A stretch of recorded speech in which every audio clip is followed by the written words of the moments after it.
कहा जाता है कि जब समय अपना चक्र बदलता है तो बड़े बड़े लोगों की हस्ती मिट जाती है।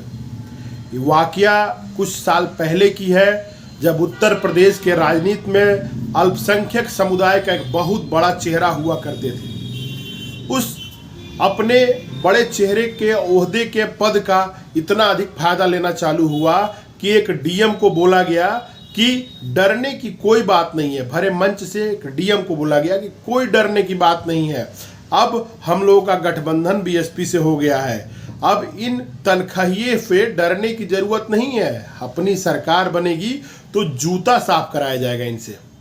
यह वाकया किसी और का नहीं, बहुत ही अधिक चर्चित और समाजवादी पार्टी में दूसरे नंबर के अल्पसंख्यक समुदाय के नेता माननीय आजम जी का है।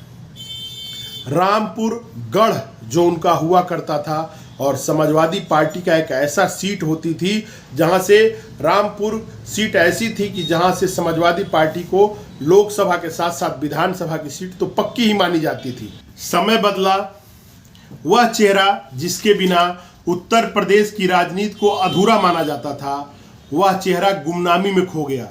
उसके ऊपर उसके कर्मों की सजा को तौर पे ही मानिए इतने मुकदमे लादे गए या फर्जी मुकदमे लादे गए और अपने पत्नी और पुत्र के साथ जेल की भी यात्रा करनी पड़ी और उनके पुत्र को अपनी विधायकी का पद भी छोड़ना पड़ा।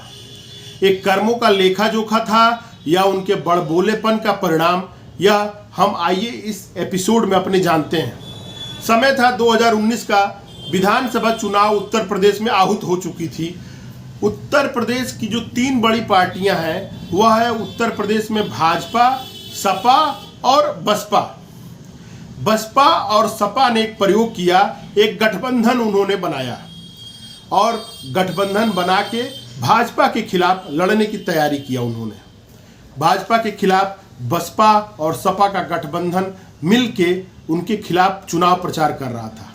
इसी चुनाव प्रचार के दौरान रामपुर गढ़, जो कि आजम खान का गढ़ माना जाता था, जो कि सपा सरकार में दूसरे नंबर के ओहदेदार थे, उन्होंने अपने जन समूह के सामने भाषण के दौरान गाड़ी पे खड़ा होके एक वाक्य बोला कि इन छोट भाइये नेताओं या अधिकारियों से न डरा जाए, यह तनख्वाहियाँ हैं, तनख्वाहियाँ जब सरकार बदलती है तो इनसे हम लोग जूता साफ कराएंगे। ये सेंटेंस किसी और के लिए नहीं था, यह सेंटेंस वर्तमान डीएम जिला अधिकारी आंजनेय कुमार सिंह के लिए था। आंजनेय कुमार सिंह ने इस धमकी को नज़रअंदाज नहीं किया, उन्होंने इसको गांठ बांध के रख लिया।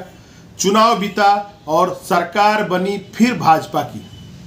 आंजनेय कुमार सिंह जो उस वक्त के तत्कालीन जिला अधिकारी थे, उन्होंने भाजपा सरकार के सहयोग से और जो कहा जाता है कि योगी जी जो कि वर्तमान मुख्यमंत्री भी हैं उत्तर प्रदेश के, उनके और आजम खान के बीच में भी कुछ बातें थीं जो आजम खान के बड़बोलेपन का परिणाम था।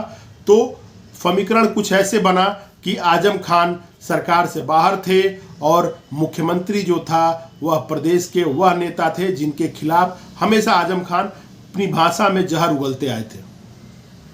योगी मुख्यमंत्री बने और जिलाधिकारी रहे तत्कालीन आंजनेय कुमार सिंह ने मिलके इतना अधिक इनके ऊपर मुकदमा और इनके पुराने करतूतों का जो भी चिट्ठा था वो खोला कि इनको अपनी विधायकी के साथ साथ अपने पुत्र की भी विधायकी गंवानी पड़ी, जो कि उनके माइनर होने वाला प्रमाण पत्र के कारण था। उनका जौहर विश्वविद्यालय जो कि पूर्ण रूपेण डेवलप हो चुका था, उसको ध्वस्त कर दिया गया।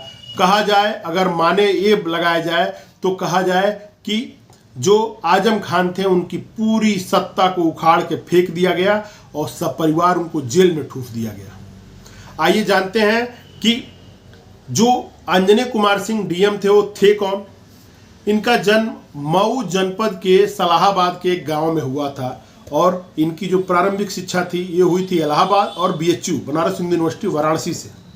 बाद में ये आईएएस सेलेक्ट हुए, 2015 बैच के सिक्किम कैडर के थे आईएएस। उत्तर प्रदेश में यह आए ट्रांसफर लेकर और डीएम बने तत्कालीन रामपुर का।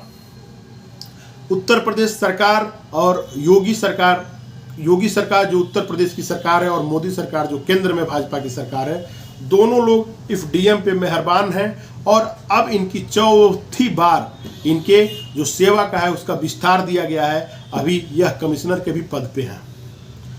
अब देखा ये जा रहा है कि जो आजम खान को गर्त में पहुंचा दिया, एफडीएम की प्रोन्नति इस सरकार ने कर दिया है।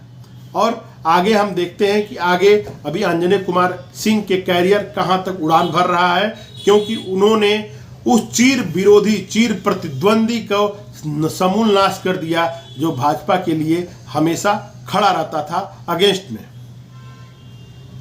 इस सूचना के बाद कि जो भारत सरकार और उत्तर प्रदेश सरकार ने मिलके जो इनके सेवा का विस्तार किया है, अंजनी कुमार सिंह के समर्थकों में भारी उत्साह है और हम लोग आगे देख रहे हैं कि अब इनके साथ और क्या क्या हो रहा है और आजम खान और कितने रसातल में जा रहे हैं। इसी के साथ यह मेरा आज का ब्लॉग समाप्त हो रहा है। आप सबको मेरा प्रणाम, सत श्री अकाल। मैं सुधीर शर्मा भट्ट।